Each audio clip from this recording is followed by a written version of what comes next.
All right, today's adventure has brought me to the top of an unnamed summit. Well, it doesn't have a colloquial name. It's just called W70/CN078. So this is on right off of a trail that's called Gunsight Ridge because it's on the eponymous Gunsight Ridge.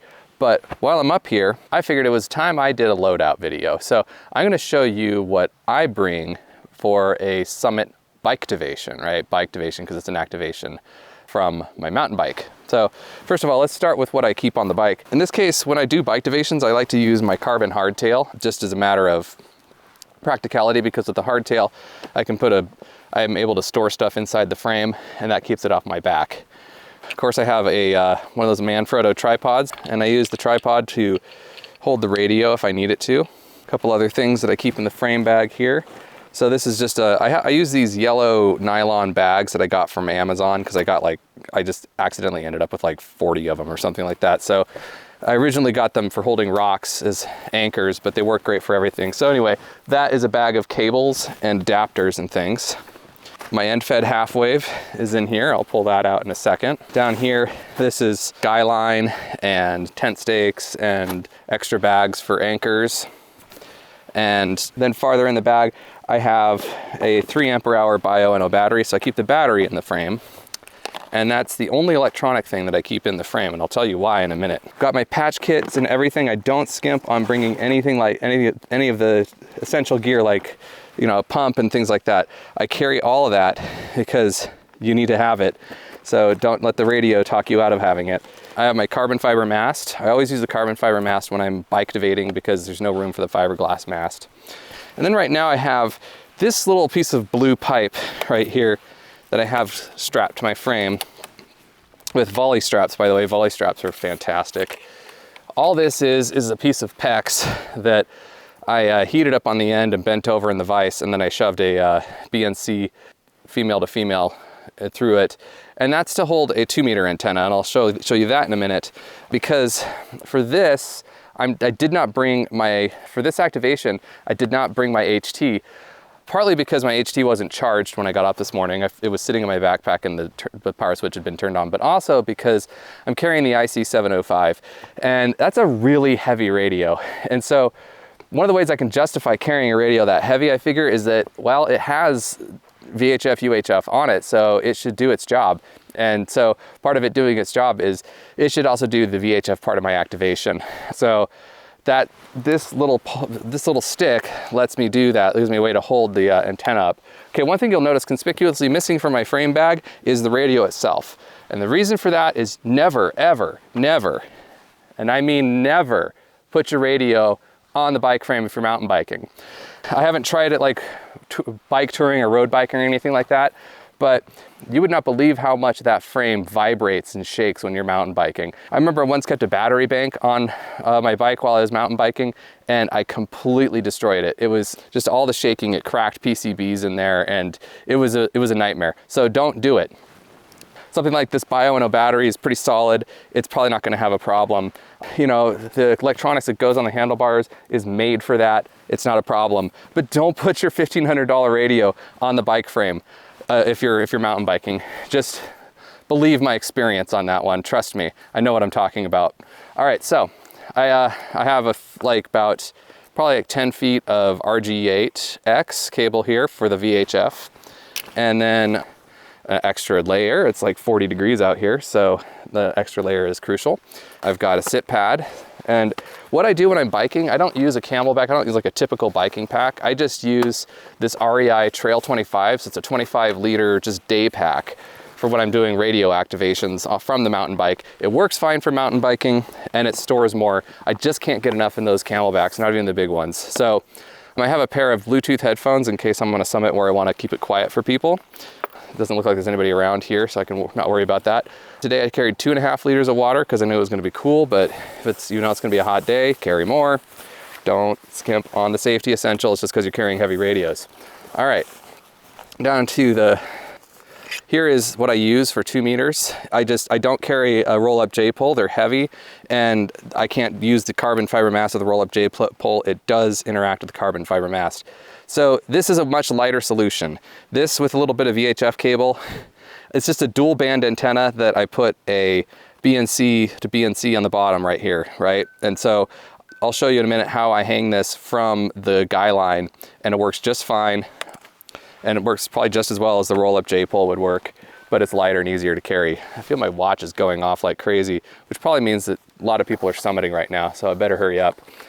I always carry an antenna tuner, in this case the MAT 705, because it's smaller and it's lighter than the official AH 705.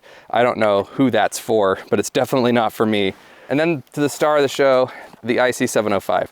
So I just found, and I will put a link to the Etsy store where I got this, because finally, somebody understood the assignment when it comes to radio protection. I don't need rails. I don't need fancy cages. I don't need any of that. This is a polycarbonate case. A polycarbonate case is just fine. It's strong enough on its own. All I need is face protection. All I need is protection of the control center or the controls on the radio. So this is like the best, this is the best little radio protector I've ever seen. It has a Velcro strap that goes around the radio. I'll show you how that works. So you unstrap that, and then all it is just a 3D printed plastic cover. The person who made this, I can't quite get it off without two hands. Here we go. Okay. The person who made this needs massive kudos, and like I said, I'll probably be displaying the Etsy store where I got this on the screen. Because look at this, all it does, it just covers the radio. It makes so that I can stick the radio in the pack, and most importantly, the radio doesn't take up any extra space in the pack. Because I keep running into that problem with a lot of these QRP so-called portable radios, is like why is it so big? Stop making things bigger and heavier than they need to be. So this is so great. So highly recommend it. Don't know this guy. I can't remember the name of the Etsy store, but I'll display it on the screen and tell you where I got it. It was like 25 bucks. You can get it customized, whatever. That is a sales pitch for somebody I don't work for. I just wanted to point out how great that store was. So I'm gonna start setting up my antenna. Oh yeah, also I carry a satellite communicator with me at all times. Know that hams do that. Even though we can technically talk around the world, we still carry a satellite communicator. So just know it's not a prepper tool. All right, cool. Now I need to actually set up my antenna because I can't activate without it. So I'll come back and show you the rest of my setup in a minute. Okay, I am going to talk about my end-fed half wave because I think it's somewhat relevant. So what I did here, so I took one of those kite winders that you get on SOTA beams. They sell them as antenna winders. They're kite winders. And I attached a coil to it. The coil is I attached, this is my matching unit, right? It's got, there's a silver mica capacitor there. And this is an FT140 to 140 size core. I got on DigiKey and I bought like 10 of them. So it's a bigger core. I could get away with a smaller core if I wanted to experiment a little more and make it more QRP. But the cool thing about using a core is this size is that I can run 100 watts SSB if I want. And that's super duper handy. So that makes this thing dual use. The other thing that I do is this is a linked end-fed half wave. So I have a link for every single band on this. So I can, if this is cooperating, I can use this without a tuner. And oftentimes I do set it up without a tuner. I always carry a tuner now though, because sometimes ground conditions or other unforeseen factors can make so that an antenna won't tune, but it's nice to have the option, especially if I'm running my 100 watt radio, because carrying a tuner for a 10 watt radio is no big deal, but carrying a tuner for a 100 watt radio is a bigger deal. It's less than ideal. I used to use a link dipole. I don't anymore because it's a pain. It's less convenient it's less convenient to feed an antenna from the middle than it is from the end. It's just, there's a reason these have become popular. You know, I had to get over a little of like when I first got into this, I had anxiety about using the end-fed half wave because it just seems like a little too much voodoo and like, gosh, I don't know if this thing's gonna work or not. And you know, when you haul your stuff all the way out here, it's, you know, it would be a bummer to make no contacts because your antenna doesn't work. I've since gotten over that. The other reason I had that anxiety is because I built this antenna, right? So maybe it's not good, but it's made plenty of contacts now, so no reason for that anxiety. It does work. Works great, actually. And I don't know that it's any less effective than the linked dipole was.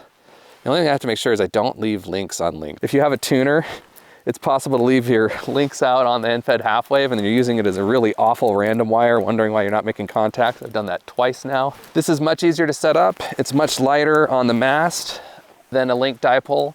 It's lighter weight to carry because you don't have to carry the feeder line. Everything is just an easier setup. I prefer it in almost every possible way. Obviously use whatever antenna you want. I've tried random wire and had not had as much luck with random wire antennas. It doesn't mean they don't work. It just means I haven't had luck with them. I've had better luck tuning the intermediate bands using the tuner at the end fed half wave. But speaking of those intermediate bands, it's like, it's nice to be able to operate on 17 meters and 12 meters if you want to. And I can, because I've got the 10 meter link, there's a 12 meter link, 15 meter link, and then a 17 meter link. So I can do that without a tuner. Or if I don't want to have to take my antenna down to pull links, I can use the tuner. And honestly, I've had great luck doing it both ways. So the tuner is nice too, because, okay, there may be ground conditions that makes it you can't get your antenna tuned up. The other thing that can happen is sometimes you're on a summit that's really, really brushy. And if you're on a brushy summit, it's going to be really, it's so, you know, it's hard enough to get your antenna set up. And then it's just, and then it's just even more of a hassle to then have to take it down to change links. And I've been on summits where it was just so inconvenient to do that, that I just got too frustrated and couldn't. All right, so what I use for the third guy line is this little piece of, it's just string on a winder that I got it from SOTA Beams again. I get a lot of stuff from them. I guess you could call me a SOTA Beams fanboy. So I use these, again, Amazon bags for weights. What I'm gonna do is use the antenna wires as 2 guy lines, and then this is the third guy line. I've showed this in other videos before, but it never hurts to show it again. That rests on there. I think I'm gonna go this way with the guy. Yeah, so the guy line will be downhill from the antenna. So that way I can pull the antenna away from this tree. So I wanna get the apex of the antenna away from vegetation if I can. It makes life better for everybody. Everybody being me, because there's nobody else up here. And I keep these carabiners here, and then the carabiners allow me to just, I use one to stop this from unwinding. Set that there. And then the other one will hook up to the bag of weights. Let's see how I can, I'm gonna get an idea of what things are gonna wanna do. Okay, yeah, that'll work.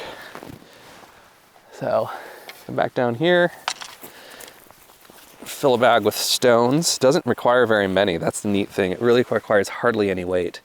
When I'm doing parks activations, I have a couple of 3-pound weights. You know, they're just 3-pound dumbbells in my car. That's more than adequate. This probably isn't even 3 pounds of rocks. It's because everything I'm dealing with is so lightweight and small, right? I have 26 gauge wire for the antenna wires and lightweight nylon string here.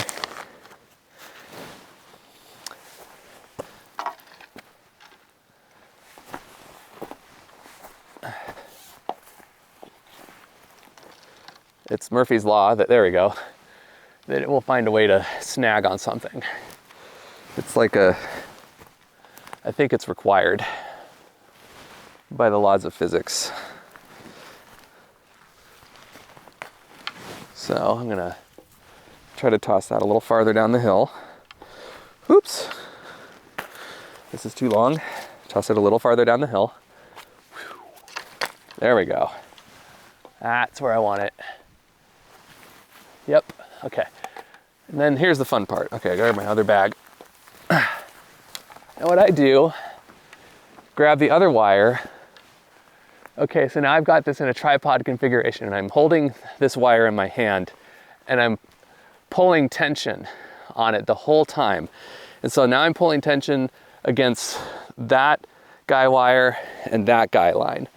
And as long as I pull tension, it will stay up while I try to put it up.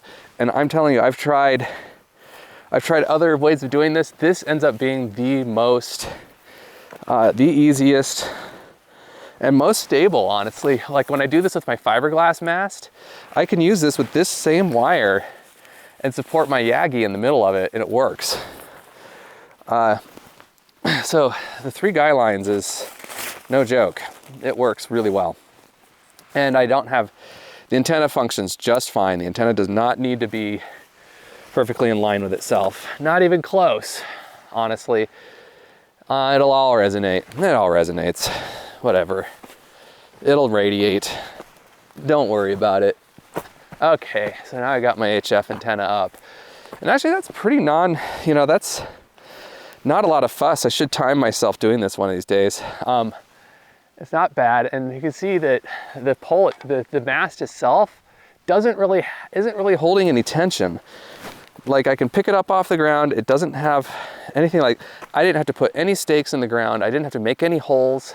That's really handy. So I can have a nicely supported full length, full half wave HF antenna without any supports, without any stakes.